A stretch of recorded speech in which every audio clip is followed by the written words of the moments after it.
उत्तिष्ठ नरशार्दूल कर्तव्यं दैवमाह्निकम्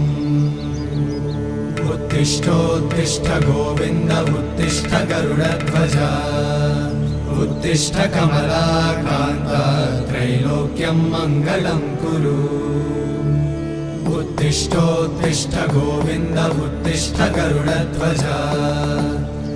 उत्तिष्ठ कमलाकान्त त्रैलोक्यं मङ्गलं कुरु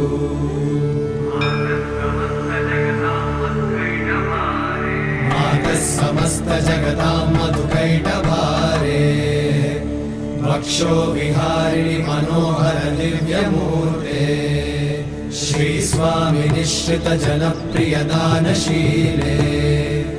श्रीवेङ्कटेश दयिते तव सुप्रभातम्।